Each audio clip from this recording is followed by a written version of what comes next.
নমস্কার বন্ধুরা, আশা করছি তোমরা সকলে ভালো আছো। আমিও ভালো আছি। নতুন দিনের নতুন সকালে আমি আজকে নতুন একটা ব্লগ নিয়ে চলে এসেছি। সকালবেলায় ঘুম থেকে উঠে পড়েছি। এখন বাজে সকাল 5:45। এখন আমি পেস্টগুলো তোমাদের দাদাভাই নিয়ে এসেছিলো, রাখা হয়নি, রেখে আমি ব্রাশ করে নেব। আর এই দেখো, এখন কোমর বেঁধে কাজে লেগে পড়েছি।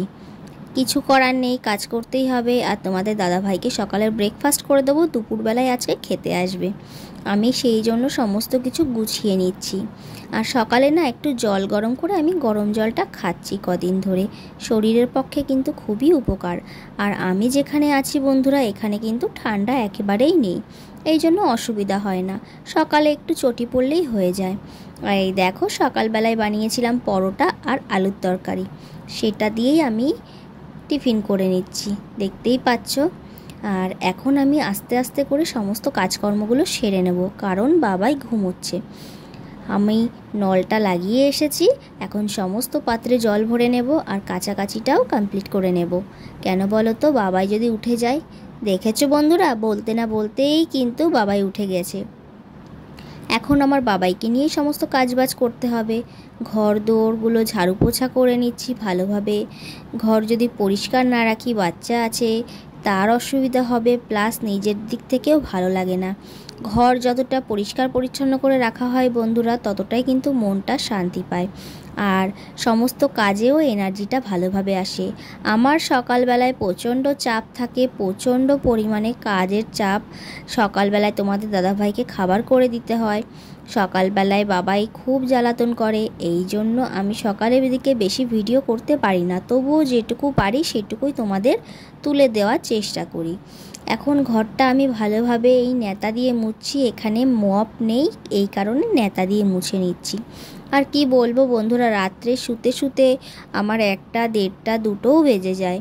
আর এদিকে সকালে কিন্তু আমার সকাল সকাল উঠতে হয়, না হলে সমস্ত কাজে লেট হয়ে যায়। কিছুই করার নেই, কাজ তো করতেই হবে। আর আমি কালকে রাত্রে না জামা কাপড়গুলো ভাঁজ করিনি, সেই জামা কাপড়গুলো সব ভাঁজ করে রাখছি। আর আমি ভাঁজ করছি, তার মধ্যে দেখো তোমাদের বাবাই কোলের মধ্যে এসে বসে পড়েছে। কিছু করার নেই, আদর তো করতেই হবে, মা যেহেতু হয়েছি, আদর না করে পারি বলো। আমি এখন সমস্ত জামা কাপড় ভাঁজ করে গুছিয়ে নিচ্ছি। আর ততক্ষণে কিন্তু বাবাইয়ের মতো দুষ্টুমি চালু করে দিয়েছে। বাবাই দুষ্টুমি করতে থাকুক, আমি জামা কাপড়গুলো ভাঁজ করে নিয়ে তারপরে তোমাদের কাছে ফিরে আসছি। ঘরে আমার চাল বাড়ন্ত হয়ে গেছিলো। তোমাদের দাদাভাই এই দেখো চাল এনে দিয়েছিল সকালবেলায়, আমি সেটা ঢালার সময় পাইনি। এখন আমি চালটা ভালোভাবে ঢেলে নেব। আর ওই দেখো বাবাই কিন্তু পাশে দাঁড়িয়ে রয়েছে। ও কি দুষ্টুমি না করলে চলে, ওর দুষ্টুমি সবসময় করতেই হয়। আমি আস্তে আস্তে করে সমস্ত চালগুলো ঢেলে নিচ্ছি, কিন্তু এর মধ্যে বাবাই কিন্তু অনেকবার আমার হাতের থেকে চাল ফেলে দেওয়ার চেষ্টা করেছে। সেটা আমি দিইনি, কারণ ভালো লাগবে না, ভিডিওটা অনেক বড় হয়ে যাবে, এই কারণে। এখন আমি সমস্ত চাল আমার ঢালা হয়ে গেছে বন্ধুরা। এখন আমি চালটা ওপরে রেখে দেবো, নিচে রাখি না। এর ওপর বাবাই বসে বলে চাল অন্নপূর্ণার দান, মা লক্ষ্মীর জিনিস, সেটাকে তো আর অবহেলা করা চলে না। কাজে আমি এটাকে ওপরেই রেখে দিই। আমি 1 কোটো করে চাল তোমাদের দাদাভাই নিয়ে আসে, আর এই কোটোতে ভরেই রেখে দিই। আর এখন দেখো তোমাদের দাদাভাইয়ের স্পেশাল ফেভারিট জিনিস, এটা কি বলো তো, লেপো মাছের ফ্রাই। আমরা বাংলায় এটাকে বাঁশপাতা মাছ বলে থাকি। সেই মাছের ফ্রাই করছি রাভা দিয়ে। এটা এখানকার ট্র্যাডিশনাল, গোয়াতে খুব ফেমাস এই মাছটা। তো এই মাছটা তোমাদের দাদাভাইকে লেপো ফ্রাই করে দেব। আর এই দেখো আজকের মেনু কি কি আছে। আমার কিন্তু এখনও স্নান হয়নি বন্ধুরা। আজকে ওই যে ভাজা করেছি বিট গাজর দিয়ে, আর ওইদিকে মাছের ঝোল করেছি। এই দেখো এখানে বলে এগুলোকে পেরি মাছ। আর ভাত করেছি, আর বাবাইয়ের জন্য আলাদা মাছের ঝোল করেছি। এই হচ্ছে রান্না আজকের। এখন তোমাদের দাদাভাই খাওয়া দাওয়া করে গেল। এবার আমি বাসন কোসনগুলো সমস্ত মেজে নেব। রান্নার পরের বাসন কিন্তু আমার মাজা হয়নি, রান্না করার পরেই তোমাদের দাদাভাই চলে এসেছিল।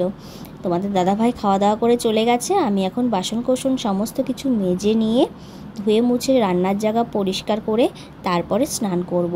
স্নান করলে আমার কাজবাজ প্রায় হয়ে যাবে। আর সন্ধেবেলায় যদি কিছু খাই সেটা করব, তাহলে আর সারাদিনে সেরকম কাজকর্ম থাকবে না। সকাল থেকে দুপুর অবধি আমার প্রচণ্ড চাপ থাকে। আর বাবাইকে খাওয়াতে গেলে ও এত দুষ্টুমি করে, কি বলবো, খাওয়াতে গেলে আমার প্রচুর টাইম চলে যায়। তারই ফাঁকে ভিডিও আছে, ভিডিও শ্যুট আছে, ভিডিও এডিটিং আছে, তারই ফাঁকে সমস্ত কিছু করতে হয়। যাই হোক, বাবাই এখন আবার ঘুমিয়েছে।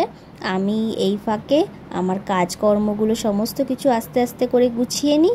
তারপরে স্নান করে গোপালকে পুজো দেব। গোপালকে কিন্তু এর মধ্যে আমার একবার পুজো দেওয়া হয়ে গিয়েছে বন্ধুরা, সেটা আমি ভিডিও শ্যুট করতে পারিনি, কারণ সেই সময় বাবা ঘুমাচ্ছিল। আমি যদি লাইট অন করি ও উঠে যেতে পারে। আর এই দেখো, আমার স্নান হয়ে গেছে। আমি এখন চুল আঁচড়ে বাঙালি গৃহবধূ আমি সিঁদুরটা পরে নিচ্ছি। নিয়ে এবার আমি যাব আমার গোপালের কাছে। হ্যাঁ বন্ধুরা, এই দেখো আমার গোপাল বাবাকে এখন আমি পুজো দেব। ওর থালা বাসনটা ধুয়ে নিয়ে এসেছি। এখন গোপালকে আমি স্নান করাবো। ওকে আমি শাওয়ারের জলে স্নান করিয়ে তারপরে নিয়ে আসবো ওকে অন্য জামা পরিয়ে। চলো তাহলে তোমরা ভিডিওটা কন্টিনিউ দেখতে থাকো। আমার গোপালকে, আমার বাবাইকে আর আমার সংসার যদি তোমাদের ভালো লেগে থাকে, তাহলে তোমরা তোমাদের সুন্দর হাত দিয়ে ভিডিওটা লাইক করো, কমেন্ট করো, আর চ্যানেলটি প্রচুর সাবস্ক্রাইব করে আরও সদস্য সংখ্যা বাড়িয়ে তোলো। তাহলে চলো ভিডিওটা কন্টিনিউ দেখতে থাকো।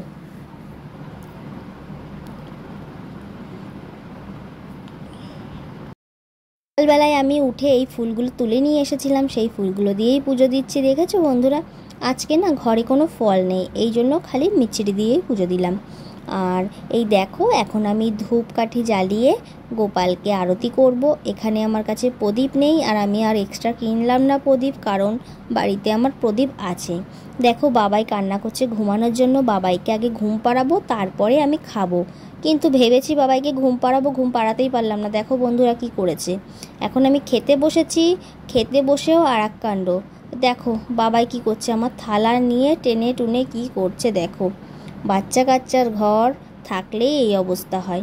যাই হোক, আমি এখন দুটো খাবার খেয়ে নিই, তারপরে ফিরে আসছি তোমাদের কাছে। দেখো বন্ধুরা, আমি আর ভিডিও শ্যুট করতে পারিনি, বাবাই ঘুমিয়ে পড়েছিল। এই দেখো কি বানিয়েছি। Hello guys, welcome to captive my channel. দেখেছো তো তোমাদের দাদা ভাই কিভাবে আমাকে খেপাচ্ছে। এই ঝাল ঝাল ঝাল। আজকে বিকালবেলায় স্ন্যাক্স বানিয়েছি, চাউমিন। গোয়াতে সেরকম পাওয়া যায় না চাউমিন, যাও পাওয়া যায় নুডলস সব জায়গায়, তা ওই নুডলসই চাউমিন করেছি। দেখো, এই দেখো বাবাই, দেখো ওর বাবারটা নিয়ে বসেছে। এই যে আমার বাটির থেকে তোমাদের দাদা ভাই খেয়ে নিয়েছে। দেখো আছে অবশ্য আর একটু, আমি ওখান থেকে নিয়ে নেবো। দিন শেষে যখন স্বামী বাড়িতে আসে, তাকে এরকম নিত্য নতুন খাবার করে দিতে প্রত্যেকটা স্ত্রীরই ভালো লাগে। যাই হোক বন্ধুরা, তোমাদের দাদাভাই খাচ্ছে, আমি খাচ্ছি। এই ফাঁকে এখনকার মতো টাটা। তোমরা সবাই ভালো থেকো, সুস্থ থেকো। তোমাদের সাথে দেখা হবে নেক্সট ব্লগে। সবাই সঙ্গে থেকো।